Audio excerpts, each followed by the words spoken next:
Aka. Akajon.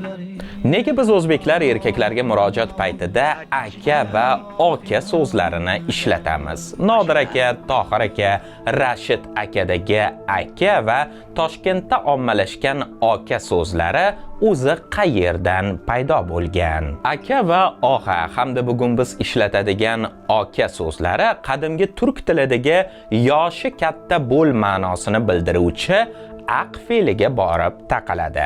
Keyinchalik bu o'zakka a qo'shimchasi qo'shilib, yoshi katta kishilarga hurmat va murojaat ma'nosida ishlatilgan.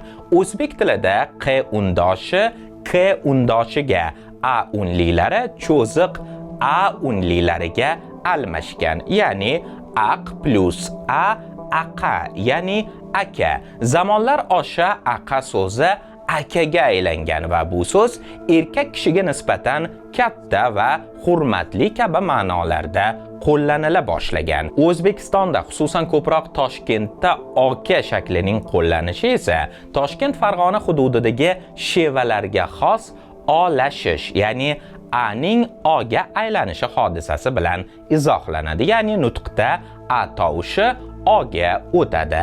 Akadan oka hosil bo'ladi. Zamonaviy muloqotda aka-oka so'zi hurmat va yosh iyerarxiyasini bildirish belgisi sifatida ko'pincha ismdan keyin qo'shilib aytiladi. Masalan, Tohir aka, Jamshid aka va hokazo.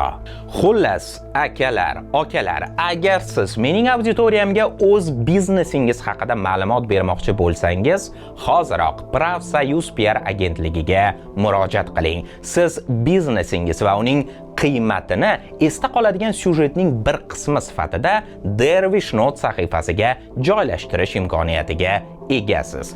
Batafsil va kerakli ma'lumotni Pravsoyuz Instagram sahifasidan yoki ekranlaringizda aks etgan quyidagi raqamdan olishingiz mumkin.